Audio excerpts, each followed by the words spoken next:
우리가 다음 주에 침례식을 합니다. 매년 8월 첫째 주에 침례식을 하는데요. 이 침례식은 아주 교회로서는 최고의 그 열매를 하나님께 드리는 그런 아주 복된 행사가 이 침례식입니다. 근데 우리가 침례식을 할 때마다 우리나라에서 우리 침례 교단이 교세가 좀 약하기 때문에 나오는 이야기들이 늘 있어요. 제가 많이 들었던 내용 가운데 가장 많이 들은 이야기는 왜 세례를 침례로 고쳐 읽으십니까? 하는 내용입니다. 그리고 어떤 분들은 침례가 구원과 상관이 없는데 그거 꼭 받아야 합니까? 이렇게 묻는 분들도 계셔요.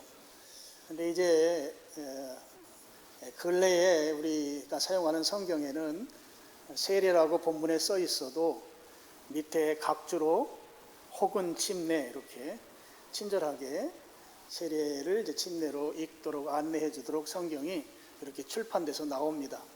그리고 우리가 사용하는 성경은 침례로 아예 기록된 침례 표기된 성경을 저희가 사용하고 있습니다.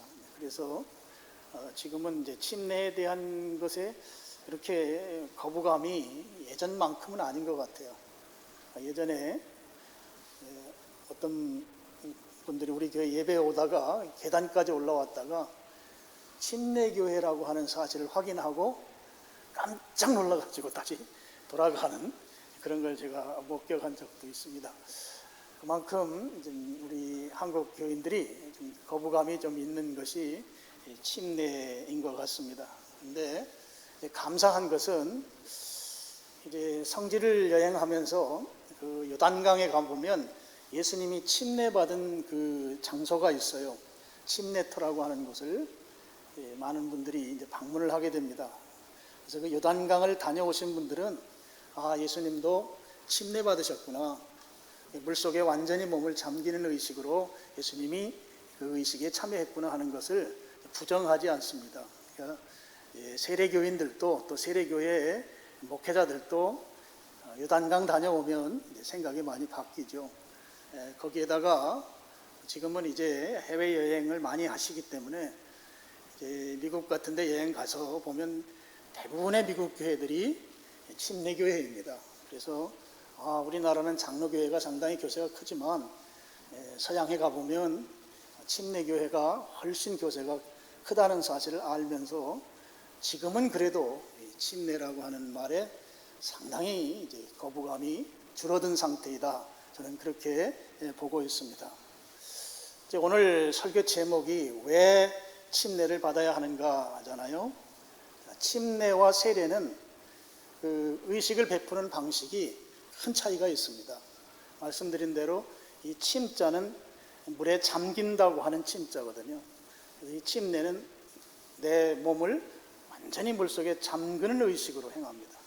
반면에 세례를 주시는 목사님이 흰장갑을 끼고 흰장갑에 물을 묻혀서 머리에 이렇게 물 묻힌 것을 머리에 얹는 방식 또는 물을 뿌리는 방식 이런 방식으로 세례 의식을 행합니다. 그래서 세례와 침례는 하는 의식에서 많은 차이가 있다 하는 것이죠. 자, 그러면 우리가 왜 좀 편리한 세례 의식으로 하지 않고 굳이 물속에 잠겼다가 나오는 침례 의식으로 하는가? 오늘 우리가 읽은 이 말씀에서 그 이유를 찾을 수가 있겠습니다. 오늘 말씀을 보면 예수님의 죽으심과 예수님의 살아나심, 부활하심을 이 침례라고 하는 것을 통해서 상징적으로 보여주는데요. 예수님의 죽으심과 부활을 가장 잘 설명할 수 있는 것이 침례 의식이라고 하는 것이죠. 그 의식이 지금 침례 의식은 내가 행하는 거잖아요. 그리고 예수님은 나를 위해서 죽으시고 부활하셨습니다. 그래서 이 예수님의 죽으심과 부활하심이라고 하는 그 예수님의 나를 위한 희생이 내게 접목되는, 이걸 이제 오늘 본문에는 연합된다는 표현을 써요. 또 합한다는 말이 다 연합이라는 의미입니다. 그러니까 바로 그 연합 연합된다고 하는 것을 상징적으로 보여주는 의식이 침례의식이다 하는 것이죠. 예수님께서 내가 받아야 할 죄값을 대신 받고 죽으셨습니다. 예수님은 죽으셨지만 나는 예수님 때문에 죽지 않고 살아 있습니다. 놀라운 사실인 것이죠. 또한 예수님이 부활하셨습니다. 나는 죽지 않고 여전히 살아있는 이 나에게 예수님이 부활하심으로 말미암아 영원히 죽지 않는 예수님의 생명을 내게 심어주셨습니다. 그래서 나도 예수님처럼 영원히 살게 되는 것이죠. 바로 이것을 그리스도와 연합되었다 이렇게 표현하는 것이죠. 바로 침례의식이 예수 그리스도와 연합되는 것을 잘 설명해 주는 의식이다. 그래서 우리는 그 예수님의 그 죽으심과 부활하심을 잘 설명하는 그 의식을 따라서 우리가 침례의식을 행하고 있다 하는 것이죠. 물을 묻히거나 뿌리는 세례의식으로는 예수님의 죽으심과 부활을 제대로 보여줄 수가 없습니다. 온 몸이 물속에 들어가는 것, 죽음이죠. 그 죽음을 상징하는 것과 다시 물속에서 나오는 것, 부활이죠. 그걸 통해서 예수님의 실제 죽고 부활하신 것이 내게 연합되는 그런 이미지, 그런 이 상징을 오늘 이 침례의식이 우리에게 보여준다 하는 것이죠. 그래서 우리는 세례의식을 하지 아니하고 침례로 이 의식을 거행한다 하는 것입니다. 침례의식이 갖는 또 한 가지 중요한 특징은 우리의 신앙을 외부에 공개하는, 내 신앙을 다른 사람들에게 공개적으로 간증하는 그런 특징이 있습니다. 성경에 보면 예수님을 믿기로 결심한 사람들은 대부분 그 즉시로 침례에 순종한 것을 볼 수 있습니다. 그래서 가장 성경적으로 하려면 예수님 믿기로 결심하면 그 즉각적으로 침례를 베푸는 것이 가장 바람직하지요. 성경대로라고 하면. 근데 이제 우리는 이제 그 계절적인 문제 같은 것이 있고 또 실제 침례를 행하는 장소 문제 같은 것이 있어서 연중에 좋은 날을 선택해서 하고 있습니다. 이 침례라고 하는 건 내가 그리스도인이 되었다, 내가 신자가 되었다고 하는 것을 외부에 밖에 드러내는 것, 공개하는 것이다, 그런 말씀입니다. 여러분, 그리스도인은 내가 예수님을 믿는 이 신앙을 외부에 공개하는, 드러내는 신앙으로 살아가야 합니다. 드러내는 방법은 저는 크게 네 가지가 있다고 생각해요. 하나는 예수님을 믿기로 결심한 이후에 하는 영접 기도입니다. 영접 기도를 했기 때문에 예수님이 나의 주님이 되는 건 아니에요. 이미 믿기로 결심한 것을 영접 기도를 통해서 내가 공개 증언하는 것이죠. 내가 예수님을 믿는다고 하는 걸 고백하는 것입니다. 또 한 가지는 내가 구원받은 것을 간증하는 것입니다. 내가 예수님을 믿고 예수님을 믿은 이후에 어떠한 삶을 사는지를 소개하는 것, 증언하는 것, 이게 간증이죠. 바로 구원 간증을 통해서 내가 예수님 믿는 걸 드러내고요. 세 번째가 바로 침례입니다. 침례를 통해서 나는 예수님 믿는 사람이다 라고 하는 걸 공개 증언하는 것이고요. 마지막으로는 교회 공동체에 소속이 되어서 예배에 참여하는 것입니다. 이렇게 여러분이 예배에 참여하는 것을 통해서 나는 신자이다, 나는 그리스도인이다 라고 하는 것을 공개에 증언하는 것이다 하는 것이죠. 여러분, 이 성경시대의 그리스도인들은 자기의 신앙을 공개했을 때 오는 결과는 박해 내지는 순교였습니다. 그럼에도 불구하고 이 성경시대 그리스도인들, 또 초기 교회의 역사 가운데 있었던 성도들은 거침없이 자기가 예수님을 믿은 다음에 이 침례를 통해서 자기의 신앙을 고백했습니다. 침례를 통해서 자기 신앙 고백하는 것을 결코 두려워하지 않았다고 하는 것이죠. 그럼 그들이 그렇게 두려워하지 않으면서 침례에 참여했던 이유는 무엇일까? 침례를 베푸는 쪽의 입장에서 보면 예수님께서 제자들과 교회에게 침례를 베풀 것을 명령하셨기 때문에 명령 순종 차원에서 그 일을 행했던 것입니다. 예수님이 마태복음 28장 19절에 모든 민족으로 제자를 삼아 아버지와 아들과 성령의 이름으로 침례를 베풀고 그랬어요. 이 침례를 베풀라고 하는 이 명령에 제자들과 교회는 순종하는 차원에서 이 일을 두려워하지 아니하고, 당시에 박해가 있었지만 그 박해를 마다하지 아니하고 침례에 순종했던 것이죠. 그리고 침례를 받는 자 입장에서는 내가 믿는 이 신앙을 공개 증언함으로 인해서 곧 예수 그리스도가 널리 선포되어진다고 하는 이 복음이 증거되는 놀라운 역사라고 하는 이 사실을 그들은 기꺼이 이 침례를 통해서 증언하고 싶었던 그 간절함이 두려움이나 박해를 이겨내면서 이 침례에 참여했던 것이죠. 침례라고 하는 것은 우리가 시각적으로 이 구원의 복음을 잘 설명합니다. 여러분, 복음이라고 하는 것은 예수님의 죽으심과 부활이 핵심입니다. 예수님께서 죽으시고 다시 살아나신 것이 복음의 핵심입니다. 근데 그것으로 끝나는 것이 아니라 거기에 더해서 그 복음이, 예수님의 죽으심과 부활이 나와 연관성이 있다라고 하는 것을 믿는 것입니다. 예수님의 죽으심과 부활이 나와 직접 관련된다라고 하는 것이 복음의 핵심인 것이죠. 바로 그 사실이 침례에 그대로 드러난다 하는 것입니다. 그렇기 때문에 예수님을 믿는 신자, 예수님을 믿기로 결심한 성도는 침례에 순종하면서, 침례에 순종함으로 내 믿음을 드러내고, 그 드러내는 것이 바로 복음을 전하는, 복음을 확실하게 증명하는 그런 사실이라고 하는 걸 믿고 순종해야 한다 하는 말씀입니다. 우리가 침례 예식을 행하면서 중요한 이슈가 한 가지가 있습니다. 그 이슈는 누구에게 침례를 베풀 것인가 하는 것이죠. 우리의 입장은 명확합니다. 예수님을 개인의 구세주와 주님으로 믿기로 결심한, 믿기로 고백한 신자에게 침례를 베풉니다. 믿는 자에게 침례를 베푸는 것이죠. 누구에게 침례 주느냐? 믿기로 고백한 신자에게 침례를 주는 것이다.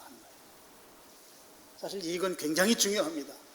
이 부분은 다른 교단과 가장 뚜렷하게 구별되는 이 의식에서의 이 중요한 요소입니다. 이걸 조금 내가 설명을 좀 더 드리겠습니다. 여러분, 우리 기독교 역사가 2000년 됐잖아요. 2000년 교회의 역사 가운데 그 역사가 쭉 흘러오면서 이걸 이제 물줄기, 강물이라고 치면 강물이 두 번 크게 갈라져요. 첫 번째 갈라진 것은 11세기입니다. 1054년에 있었던 일인데요. 이 교회가 로마 식민지에서 이제 확장돼 나가잖아요. 크게 부흥하기 시작했죠. 로마 제국 안에서 교회가 부흥하면서 이제 그 교회가 313년에 공인이 되고 하면서 이제 교회 빌딩이 세워지기 시작합니다. 교회당 건물이 건축되기 시작하죠. 그러면서 교회가 커지게 됐습니다. 교회가 커지는 건 감사한데, 커지면서 교회에서 일하는 주교들의 이 권력도 상당히 세지기 시작했어요. 그러면서 교회 안에 계급이 형성됐습니다. 제일 높은 계급은 교황이고요. 그 밑에 대주교가 있고 주교가 있고, 제일 밑에 계급이 평신도라고 부르는 사람들이 있습니다. 그래서 교회는 성직 계급주의가 당시에 굉장히 강했습니다.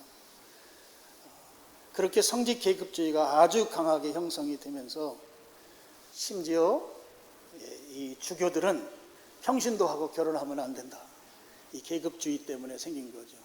근데 그것이 지금까지 유지되어 오고 있어요. 그래서 신부들은 지금 싱글로 살고 있습니다. 그만큼 철저한 계급주의, 성직 계급주의가 있었어요. 그런 이 계급주의를 추종하던 로마 쪽에 있는, 이탈리아 반도에 있는 교회와 그거보다는 조금 덜한 계급주의를 가지고 있던 그런 이 동쪽에 있는 현재 티르키예라고 하는 그 이스탄불 또는 콘스탄티노플이라고 하는 그 지역을 중심으로 한 교회들 간에 서로 갈등이 있었습니다. 이쪽은 아주 철저한 성직 계급주의, 이쪽은 조금 느슨한 성직 계급주의. 그러면서 서로가 못마땅하게 생각했던 거죠. 그러다가 1900이 아니고 1054년 7월 달쯤 됩니다. 이때쯤 돼요. 7월 초쯤 되는 것 같아요. 그들이 서로가 서로를 너희는 교인 아니다 하고 서로가 파면을 해요. 로마 쪽에 있는 교회는 튀르키예에 있는 교회를 향해서 너희들은 이제부터 우리하고 한편 아니다. 파면. 튀르키예 쪽은 로마 쪽을 향해서 너희들이 이제 우리하고 한편 아니다 하고 파면. 이렇게 해서 둘로 크게 나뉩니다. 나누면서 로마 쪽에 있는 교회는 이제 가톨릭 또는 로만 캐톨릭 그렇게 부르고, 이제 튀르키예 쪽에 있는 것은 로마보다 동쪽에 있잖아요. 그래서 동방 정교회 이렇게 부릅니다. 정교회는, 캐톨릭은 전 세계가 한 교구죠. 그래서 로마 교황청을 중심으로 해서 우리나라도 다 거기에 소속돼 있죠. 우리나라도 아마 로마 교황청의 장관이 우리나라 신부일 거예요. 그렇게 전 세계가 지금도 성직 계급주의 하나의 교권 아래에 있어요. 근데 이 정교회는, 동방정교회는 나라별로 이렇게 되어 있습니다. 그래서 그리스 정교회, 또 동유럽 국가들이 다 정교회가 크고, 특별히 러시아, 여러분 러시아 가끔 뉴스에 나오는 거 보면 그 건물들 좀 컬러풀하고 머리가 이렇게 동그랗게 생겨가지고 올라간 건물들이 있잖아요. 그게 러시아 정교회들입니다. 바로 이 동유럽 국가들이 이 러시아 각 나라별로 정교회가 이렇게 지금은 잘 형성이 되어 있고, 우리 성지에 가면 성지를 우리 4개의 교파가 이렇게 관리를 하거든요. 그 중에 하나가 정교회가, 하나를 아르메니아 정교회가 관리를 해요. 그래서 그런 정교회가 11세기에 가톨릭과 분리됐다 하는 것이죠. 또 하나의 이제 나누는 물줄기가 생겨요. 그로부터 한 500년이 지나서 여전히 이 가톨릭은 교권주의 가운데 있었습니다. 근데 그것에 대해서 대항이라고까지는 표현할 수 없는데, 어쨌든 그게 좀 문제가 있다고 하고 문제 제기를 한 것이 마르틴 루터죠. 마르틴 루터도 신부입니다. 그래서 95개항에 대해서 이거 우리가 한번 진지하게 논의해보자 하고 95개항을 이제 캐톨릭과 한번 논의하고자 했는데, 그게 이제 하나의 큰 사건이 돼서 교회의 저항운동, 그래서 그걸 프로테스탄트 운동이라고 하죠. 기존 카톨릭에 저항했다 하는 거예요. 그러면서 이제 16세기에 생겨난 교회를 개신교라고 부르고, 또 교파교회가 드디어 그때 출현하게 됩니다. 루터 시대까지만 해도 캐톨릭에서 사용하는 성경은 라틴어 성경밖에 없었어요. 라틴어는 로마어입니다. 로마를 중심으로 한 그 언어를 가지고 성경이 사용되었고 설교했습니다. 그러니까 이렇게 회중석에 앉아있는 분들은 무슨 말인지 모르는 거예요. 자기들이 아는 언어가 아니기 때문이죠. 그러니까 주교가 하는 말이 성경에 위배되더라도 하나님의 말씀이라고 하면 그런 줄 알고 따를 수밖에 없었던 시대가 루터 시대의 그 이전 상황들이었던 거죠. 그런 것 때문에 이제 아주 안 좋은 것들이 나온 게, 이제 면죄부를 판다든지, 또 연옥교류가 생긴다든지, 또 죄를 용서받으려면 고행이 꼭 필요하다든지, 이런 교리들이 그때 많이 생성이 됐던 것이죠. 그런데 이 루터의 그런 이 성경을 한번 우리가 제대로 살펴보자고 한 그런 시도를 통해서 그때부터 성경이 번역되기 시작합니다. 자기들이 사용하는 언어로. 루터도 독일 말로 성경을 번역했고, 아주 유명한 성경, 1611년이죠. 바로 영국에서 영어로 번역된 성경이 나오죠. 그리고 이제 킹 제임스 버전이라고 하는 유명한 성경이 이제 그때 나왔습니다. 16세기까지 유럽은 다른 종교는 없어요. 우리나라는 불교도 있고 다른 종교들이 있잖아요. 근데 유럽은 다 전체가 다 기독교 국가라고 보면 돼요. 그런 속에서 이 설교하는 주교자는 이탈리아 말 라틴어로 설교를 하니 성도들은 알아들을 수 없고, 그런 속에서 당시에 이제 종교 개혁자들이 나와서 야, 우리가 제대로 성경으로 돌아갑시다. 이게 바로 교회 개혁의 아주 주된 모토였던 것이죠. 교회의 그 교권주의, 교회의 지금까지 내려오는 전통으로부터 성경으로 돌아가야 합니다. 라고 했던 것이 16세기 교회 개혁의 핵심 모토였고, 그렇게 성경으로 돌아가자고 했으면 이 침례 문제도 여기에 이제 중요한 요소가 되거든요. 성경에 보면 분명히 물속에 들어갔다 나와야 되는 의식으로 해야 되는데 이 부분은 성경으로 돌아가질 못했어요. 그러니까 그 전에 캐톨릭과 로마 동방정교회는 세례의식을 행하고 있었습니다. 근데 당시에 이제 개혁가들이 그 부분은 성경으로 돌아가지 못하고 세례의식을 그냥 수용한 것이죠. 그래서 캐톨릭의 그 영세라고 부르는 세례와 우리 이제 이 세례의식을 행하는 교단들이 그냥 그대로 그것을 이제 수용했다 하는 것입니다. 지금 16세기, 17세기에는 아주 중요한 신앙적인 모토가 성경으로 돌아가자는 것이 모토였어요. 아주 강력한 영적인 무브먼트가 당시에 있었던 것입니다. 그래서 그 유럽에서는 당시에 그 신앙과 관련된 중요한 이슈들을 가지고 사람들이 이 공공토론이라고 이렇게 영어를 번역해서 공공토론을 하는 일들이 잦았습니다. 신앙의 중요한 문제를 가지고 성도들이 모여서, 여기에는 전문가도 참여하고 교회의 지도자도 참여하고 일반 성도들도 참여해서 공공토론이 많이 있었다는 것이죠. 그래서 이 공공토론의 열매, 공공토론의 결과로 탄생한 교단이 침례교회입니다. 공공토론이라고 하면 요즘식으로 말하면 세미나나 포럼 같이 일정한 형식을 가지고 하는 토론을 말하죠. 주제 발표하고 반론을 제기하고 비평하고 질의응답하고 뭐 이런 과정을 거치는 그런 토론들이 많이 일어나면서 그 토론을 통해서 지금 교회가 행하고 있는 이 행위들이 성경에 부합되는가, 성경에 맞는 의식을 행하고 있는가, 지금 내려오는 전통은 성경과 맞는가를 이 토론을 통해서 당시에 사람들이 이건 성경적이지 않습니다, 성경이 말씀하는 것과 다릅니다. 그럴 경우에 당시에 성경 말씀대로 살겠다고 하면서 그렇게 모인 사람들이 이른바 침례교회 성도들인데요, 그들은 성경의 가르침에 부합되지 않으면 어떤 교회 전통도 받아들이지 않았습니다.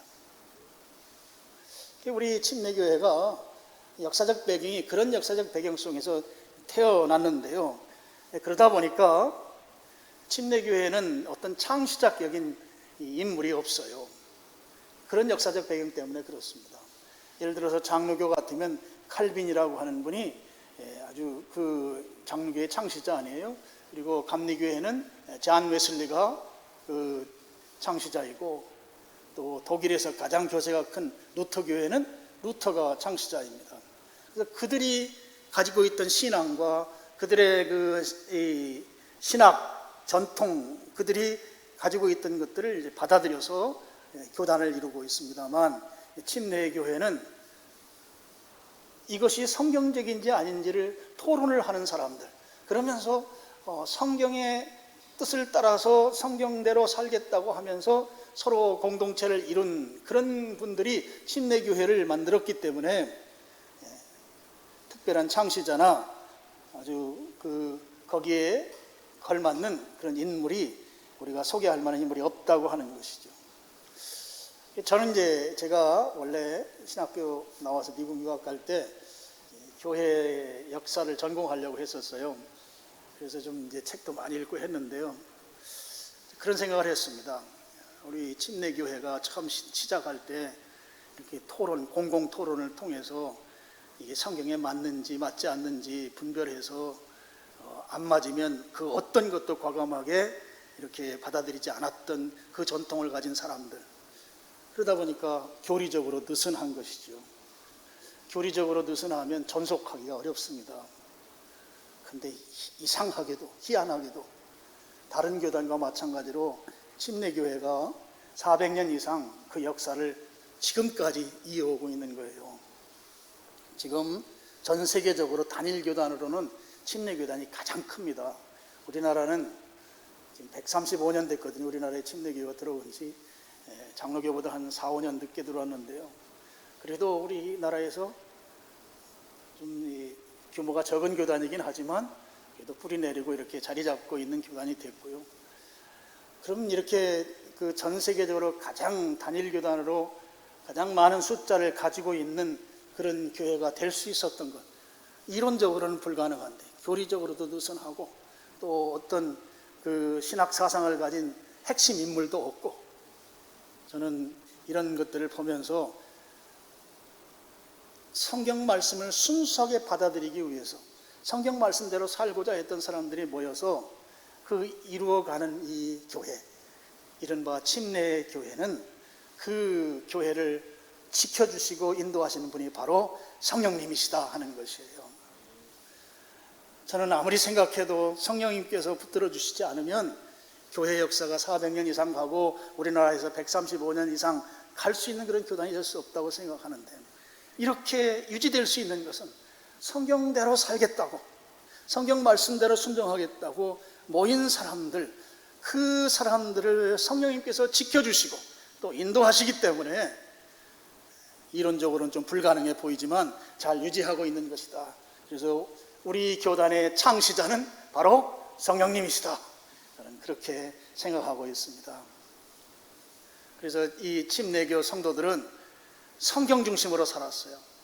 그래서 침례라고 하는 의식을 보니까 침례 의식은 물속에 들어갔다 나오는 의식이 되어야 하는 거예요. 용어는 어떻게 쓰더라도 어쨌든 그 의식의 방법은 물속에 들어갔다 나오는 것이 성경이 제시한 방법인 거예요. 그래서 침례를 행하는 것이고, 어떻게 하다 보니까 그것이 교단 이름이 되어버린 것입니다. 또 제가 중요하다고 했잖아요. 침례가 어린 아이들에게 주는 세례 또는 침례가 있어요. 그걸 유아 세례라고 우리나라에서 부릅니다. 근데 성경에 보니까 유아 세례를 준 경우가 없어요. 또 유아들에게 세례를 주라고 그렇게 말씀하신 것도 없는 거예요. 그래서 우리 교단은 유아 세례를 하지 않아요. 성경에 없으면 아무리 그것이 역사적 전통을 가지고 내려오더라도 하지 않습니다. 여러분, 우리 교회 역사에서 이 유아 세례 문제는 정말 간단한 문제가 아니에요. 이 유아 세례를 인정하지 않고 침례를 준수한다고 하는 것, 이게 보통 신앙이 아니면 지키기가 어려웠다고 하는 것입니다. 제가 아까 말씀드렸죠. 중세 유럽은 단일 종교 국가, 기독교 국가입니다. 다른 종교가 없던 때입니다. 당시에 아기가 태어나면 행정관청에 가서 호적신고, 출생신고합니다. 동시에 해야 돼요. 모든 유럽인들은 다 자기가 다니는 교회, 교구가 있어요. 자기가 교회에 다 소속되어 있는 거예요. 한 사람도 예외가 없습니다. 다 교구 소속이 되어 있어서 아이가 태어나면 그 아이가 자기 교구 교회에 가서 교적 신고를 해야 돼요. 이건 반드시 해야 되는 거예요. 그런데 이 교적 신고를 할 때 하는 것이 뭔가 하면 유아세례예요. 유아세례가 교적 신고와 동시에 이루어졌습니다. 근데 이 유아세례를 하게 되면 유아세례 명부가 생기잖아요. 이 명부가 오히려 행정관청에 신고한 호적신고보다 더 정확했다고 그래요. 그래서 국가에서 이 인두세라고 해서 각 사람 개인에게 부과되는 세금이 있습니다. 그 세금을 걷는데 교회에 와서 이 유아세례 명부를 가져다가 그걸 가지고 세금을 매기고 세금을 걷었다고 합니다. 교회하고 국가하고 이 유아세례를 통해서 긴밀하게 연결되어졌던 것이죠. 그런데 성경을 따라서 성경 말씀대로 살기로 한 사람들, 이 침례교인들이 보니까 교회는 국가 권력과 전혀 상관없는 그런 공동체인 거예요. 오직 예수님을 믿고 예수님 중심으로 모여있는 공동체인 것이죠. 그래서 유아 세례를 통해서 국가에 협력하는 건 결코 할 수 없다. 그래서 유아 세례를 거부하고 예수님을 주와 그리스도로 믿는 신자의 침례, 믿는 자가 받는 침례를 행한 것이죠. 그래서 이런 상황들을 보면서 당시에 교회들이 이 침례교인들을 향해서 2번 침례를 베푼다. 그래서 아나베프티스트 또는 제세례파, 제침례파 이렇게 불렀습니다. 믿는 자에게, 유아 세례는 그거는 아무것도 아니고 내가 믿음을 고백할 때 침례를 준다. 그래서 2번 침례 준다고 해서 제세례파라고 하면서 엄청난 박해가 그때부터 이루어진 것입니다. 유아 세례 해야 세금 제대로 걷는데 그것도 안 하지. 그리고 믿는 자에게 침례를 준다고 하니 유아 세례가 거부되는 것, 그러면서 박해가 돼서, 여러분 우리 이제 안수 집사 쉬취하려면 책을 2권 읽어서 독후감을 내야 되는데요. 그 중에 한 권이 피 흘린 발자취라고 캐롤이라고 하는 분이 쓴 이 책이 있어요. 그 책에 보면 이 세례가 시행된 이후에 5세기부터 17세기까지 1200년 동안 세례 문제 때문에 침례를 고수한 사람들이 순교당했는데 그 순교의 숫자가 자그마치 5천만 명이라는 거예요. 5천만 명이 유아세례 거부하고 침례가 성경적이라고 하면서 그걸 지킨 사람들 5천만 명, 현재 대한민국 인구잖아요. 그 사람들이 순교한 것입니다. 그걸 이제 캐롤 박사가 피 흘린 발자취에 써놓고 있어요. 제가 사진을 하나 좀 보여드릴게요. 자, 이게 스위스 쭈리히라고 하는, 스위스의 가장 큰 도시죠. 그 스위스 도시 한가운데를 흐르는 강이 니마트 강이에요.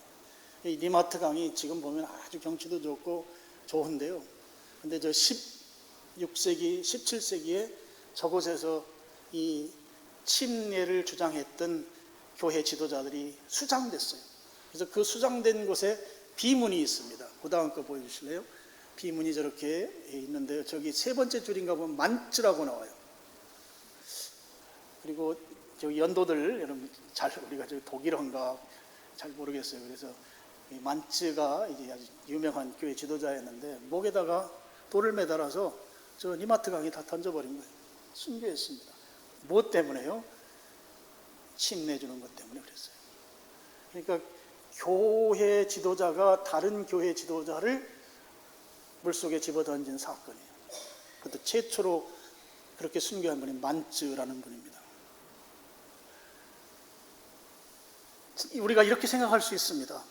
아니, 그 침례 때문에 순교를 당할 이유가 뭐가 있는가? 그것도 5천만 명이나 되는 그 많은 사람들이 굳이 침례를 고집하면서 순교까지 할 이유가 뭐냐? 오늘 우리가 그런 질문을 할 수 있어요. 근데 이들이 순교할 수밖에 없었던 한 가지 이유를 대라고 한다면 그것은 성경 말씀대로 살고자 하는 오직 성경주의 신앙.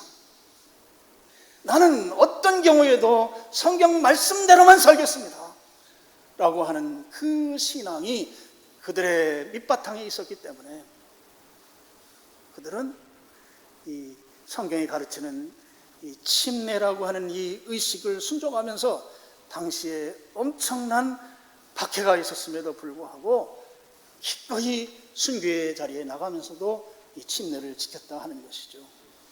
그래서 우리 침례교인들에 대한 별명이 있어요. 별명이 책의 사람들이라. 이 책은 성경을 말합니다. 침례교인 하는 특징이 책의 사람들, 성경의 사람들 그렇게 되어 있습니다.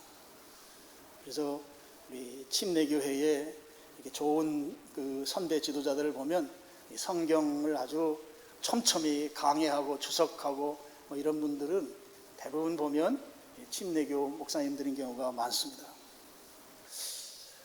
제가 그 우리 교회가 이제 우리 미사강변 도시로 이사 오면서 이렇게 특정 주제를 가지고 설교하는 것을 지금까지는 하지 않았어요. 특별히 침례를 가지고 설교하는 거 하지 않았습니다. 왜냐하면 우리 교회가 다른 교단 분들이 우리 교회 등록하신 분들도 많이 계시고 또 다른 교단에 출석하시던 분들 생각할 때 이 침례라는 말이 굉장히 어색하대요. 침자가 좀 침침해 보이잖아요. 그러니까 좀 어색하고 혹시 또 이단들 가운데는 침례해 주는 이단이 꽤 많아요. 그러다 보니까 이 교회가 이단 교회가 아닌가, 그거 아주 의심도 하고, 왜 또 사도신경은 안 하냐. 사도신경 우리는 성경에 나와 있지 않기 때문에 하지 않죠. 그 사도신경 내용이 부적합해서가 아니고 성경에 있는 대로 우리가 하려고 애를 쓰는 거죠. 주기도문은 성경에 있기 때문에 합니다. 그래서 다른 교단 분들이 시험 들지 않고 교회를 떠날까 봐 이 담임 목사의 노심초사가 이 설교 주제를 정하는데도 좀 쉬운 게 아닌 거예요. 그동안 제가 하지 않았어요. 근데 오늘 제가 이렇게 말씀을 드리는 것은 우리가 제대로 알면 교회를 지킬 것이다, 그렇게 믿기 때문입니다. 여러분 그렇게 하실 거죠? 제대로 아는 것이 중요하다. 그리고 우리의 선배들은 믿음으로 살기 위해서 순교까지 했는데 그 선배들의 삶의 모습에 교인 떠날까 봐 조바심하면서 해야 될 설교를 하지 않는 거 너무 부끄럽다는 생각이 들었어요. 그래서 제가 용기 백배해서 오늘 침례에 대한 설교를 한 것입니다. 우리 신앙의 선배들은 물론 타교도 아니 성경을 사랑하지 않는다 이런 말 아니에요. 우리 신앙의 선배들은 성경에 나온 대로 성경 말씀대로 살고자 해서 순교하는 것까지 감수하면서 성경대로 살았다. 그런 신앙의 선조를 모시고 있는 교단이 침례교회다. 여러분은 그런 자랑스러운 선배를 모시고 있는 그런 교인들, 성도들인 것을 여러분 꼭 기억하시길 바랍니다. 그래서 침례는 성경이 가르치는 의식 방법이다. 우리는 여기에 순종한다고 하는 것이죠. 그래서 여러분 다음 주에 우리가 침례식을 이곳에서 합니다. 요 옆에 침례탕이 있거든요. 그래서 여러분이 침례에 순종하기를 원하시면 조건은 딱 한 가지예요. 예수님을 내가 주님으로 구세주로 믿느냐 믿지 않느냐. 믿으면 성경대로 침례에 순종하길 바랍니다. 그래서 여러분의 신앙을 공개 고백하는 거예요. 나는 그리스도인입니다 라는 것을 공개 고백하시는 이 의식에 여러분이 꼭 참여하시고, 나 세례 받았는데 침례 받는 거 그건 이제 본인이 선택하시면 됩니다. 또 유아 세례 받은 분들은 이제 입교식으로 끝내잖아요. 근데 우리는 유아 세례를 인정하지 않습니다. 그래서 여러분이 그건 여러분의 신앙 양심에 따라서 선택하시면 되고, 중요한 조건 하나는 내가 예수님을 믿느냐 믿지 않느냐, 이 조건에 의해서 침례에 참여할 수가 있습니다. 참여하셔서 여러분의 신앙을 공개 고백하는 그런 자랑스러운 침례교 성도가 되기를 주님의 이름으로 축원합니다. 기도하겠습니다. 아버지 하나님,